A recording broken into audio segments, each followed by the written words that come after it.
comedian from Tehran, the capital of Iran. Now, I want to hear from fucking Middle Eastern comedians. All right, with how we'll say it nicely, conservative it is over there. What are you allowed to joke about? Anyway, I am writing this as a follow-up to the Egyptian architect friend and the rants that ensued. You asked to know how a typical day in the Middle East looks, what it looks like, and I would like to offer a day.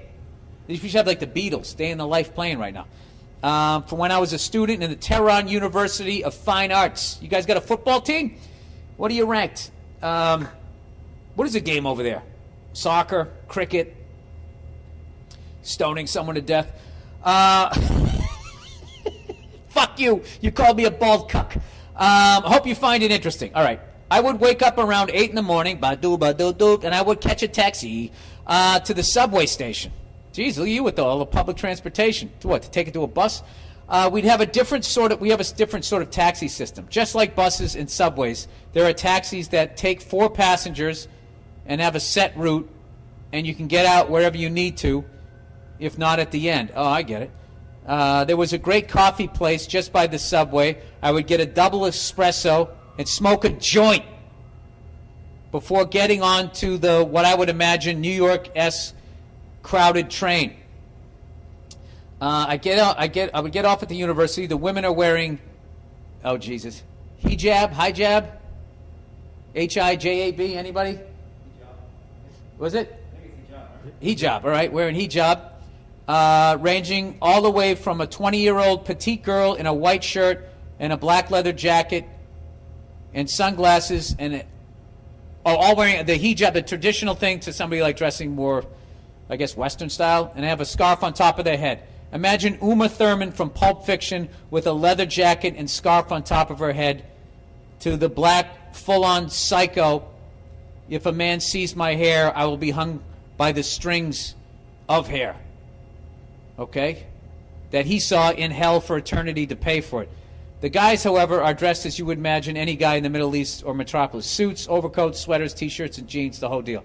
Oh, so the women, like, so some of them don't buy into that, and it's okay. All right. I didn't know that. All right, touching women in public is frowned upon. Okay, that's good. But it does not mean, but it does not matter in this part of town. Unless the decency police sees it, that's a real thing. It's like how I imagine San Francisco or L.A. Artisan coffee shops, bakeries, and the smell of gasoline and smoke is all you can smell because the traffic is heavy from 6 a.m. to 10 p.m. There's a park there that is famous for being the place where gay and lesbian and transgender members of the community meet up to have sex in the park bathroom. Look at that! Oppressed around the world.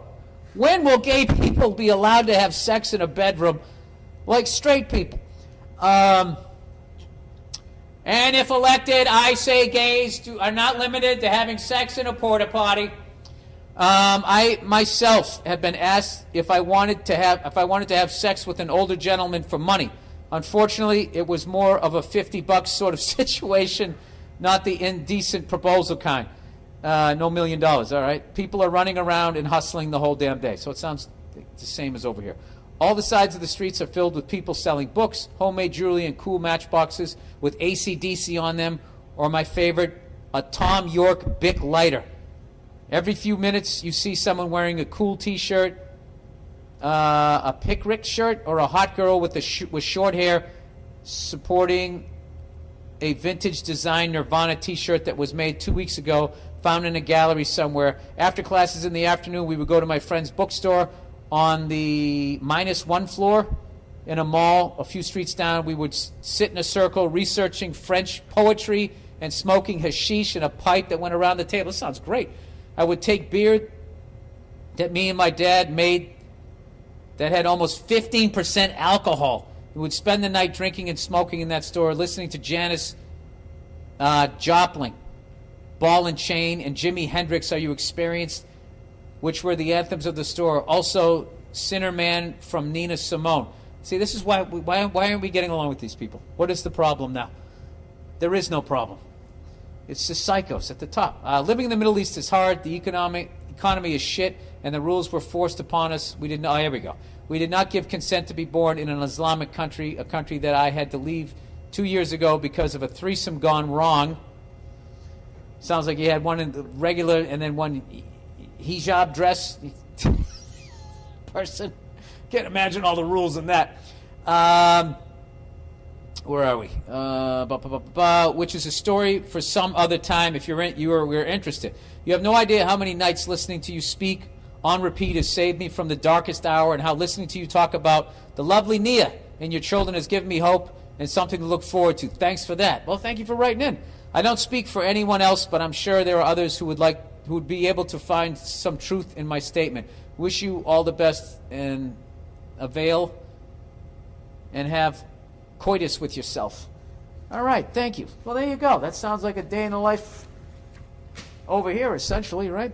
All right, another African listener. Dear Billy Elastic Balls. Now we're in Africa. When am I going to get respect? What do I got to go to Antarctica? Yeah, if you're down in Antarctica and you're listening to this shit, you're doing some sort of research, right? Measuring fucking polar bears' assholes, whatever you do down there, to try to figure out how that's tied into the fractal geometry and global warming. Let me know. Dear Billy Elastic Balls, somebody's going to write, there's no polar bears, they're only the North Pole.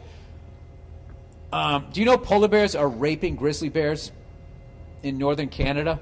And nobody is saying anything about it. Why is that? Because those bears are white. All right. Kidding, it's consensual. And those mixed bears are beautiful. They don't get accepted on either side. They're not accepted by the Grizzlies or the... I'm a Sudanese software developer. Developer? They even wrote the A. Living in Ireland. I've been a longtime fan of yours, and I used to listen to your stand-ups. I like how it's plural, your stand-ups. Along with Chappelle, Carlin, and Louis C.K. On a loop while writing code. Well, those are three of my favorites right there. Until I discovered your podcast, which is now my go-to. I like listening to your rants and admire your artistic abilities when you do a whole bit on the fly. I also admire you being honest with yourself, owning up to your shortcomings and working on them. I try to do the same. I got to read this to my wife. You make me out to be a saint here. You keep saying you're a moron, but you're not. You know, you're seeing a little sliver of me. Well, I don't read too well. Do you know this morning I was going out to my garage and I saw something, and it so got me into a hero fantasy of me somehow doing something to save somebody or the world. I can't remember what it was. That I got out to my garage and I forgot my laptop. So let's go easy with the compliments here. I'm a scatterbrained so-and-so. Anyways, he goes, I don't read, so maybe we both are morons. Okay, you always have interesting, thoughtful, okay, enough with the compliments. I'm not going to invite you to come to Sudan just yet, as things are pretty shitty at the moment, but I do hope to see you next time you're in Ireland. And yes, you guys did fuck with us. Oh, it's Sudan? In 1998. Oh, under the Clinton administration. Oh, what, did he get a blowjob and he had to create a distraction? The U.S. bombed a medicine factory in Khartoum. What the fuck? Justifying it with having intel that it's a chemical weapons factory. Seriously, Google that shit. They later admitted that the intel was wrong and just shrugged it off as just one more wrongful bombing. It's astonishing to me that Americans worship their troops, thank them for their service, and get pissed at you when you joke about them. There's the other side. This is why you try to... This is how they're looking at it. And I'm sure the truth lies in between. Anyway, enough politics. Just wanted to thank you and go fuck yourself. Well, I mean, the troops are over there for the right reasons. It's just the people at the top. I think they tell them one thing, and they're actually doing another sometimes. Not all of the times, because it's not act like, there's nobody in your country that isn't a sociopath, too. And I would probably look to your leaders. That's usually a good place to start. That and people lingering in parks. All right. Or rest areas. All of those areas. Kuwait. Hey, Billy Soft Nuts. Everybody attacked at my testicles this week. I don't understand it. I was listening to your 11/26/20 Monday morning podcast. I heard you say you want to know what goes on in these parts of the world. All right, let's get right to it. Okay, here we go. He says, I thought I'd pitch in. I'm from Lebanon, but I grew up in Kuwait. And I'd always visit Lebanon in the summer. So I can tell you what goes on in both of these countries. For Lebanon, I'll be honest, the country has always been in a fucked up situation where one of the biggest issues to this day that there is no 24/7 electricity. People would usually get electricity for 6 hours, so from 12 to 6 p.m., then the government cuts the power from 6 p.m. to 12 a.m. Then it comes back on from 12 a.m. to 6 a.m., then it's gone from 6 a.m. to 12 p.m. Oh, so basically 6-hour shifts. And the cycle continues. Before Corona, the revolution which took place was just during Arab Spring. I remember hearing about that. I don't know anything about it because I'm a moron. And the massive explosion in the Beirut port, I remember that, which all happened this year. Life was normal. You can go to the beach, to malls, to the beautiful mountains. Tourism was a real thing in Lebanon, especially our mountains.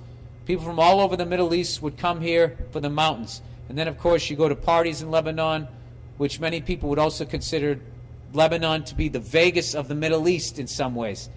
But in present, Lebanon's going through a rough one. Oh, that's cool. So that's where you guys go to gamble, and you still get a hike in, though. That's pretty cool. For Kuwait, why the fuck is my foot falling asleep? This is getting old. What is it? Because I sat on my wallet? Is that what happened all these years of sitting on a wallet? Some fucking defunct airline, TWA, way back in the day? For Kuwait, this country has some of the best malls in the world because, sadly, there isn't much else here. Unlimited numbers of amazing restaurants, of cuisines from all over the world, high-end brands from all over. Yeah, I feel like if the Kardashians made a country, it would be like one of those, or Dubai. All these high-end stores, glass towers, and Maseratis and Ferraris. And then just outside the city, a bunch of people enslaved, never getting their passports back, committing suicide. Oh my God, why'd you bring that part up? For Kuwait, this country of the best malls, high-end brands from all over the world open up shops in these malls. Sorry. People here enjoy and love soccer. It's the #1 sport. Everyone plays it, more or less. They love going out to these restaurants, and they love shopping in the most expensive shops. They also love going out to cities, to the desert, to drive ATVs and other type of vehicles, doing crazy, life-threatening shit. Dude, you got to hook me up with some videos. There's got to be some Middle Eastern ATV fails, exotic pet fail, something. I want to hear about that. One thing I do like about the Middle East is they do not feel guilt about wealth. They fucking show that shit off. When I was in London and those fucking rich kids, they flew over in one jet and their cars in the other, and were driving in stop and go traffic. I always tell this story, just revving the engine, the whole time, and that old English lady behind me just goes, stop it. It's one of my favorite traveling things, other than when I first got to London and our taxi stopped short and there was a guy in the back on a bicycle who had slammed on his brakes and he called him a cunt. And me and Nia looked at each other like, he called him a cunt. We're in England. They love going to these restaurants and they love shopping in the most expensive shops. Okay, I already said that. They love camping out there as well. Although I personally don't enjoy that stuff. I'm a bit more of a city guy. So they do a lot of redneck shit.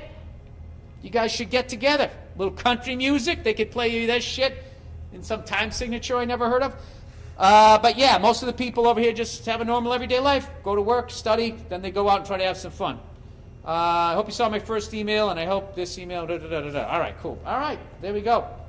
Okay, all right, we got to wind down here. Once again, the poster, where can people get this poster? There'll be a link up on your Instagram and Twitter. Instagram and Twitter. They will be autographed.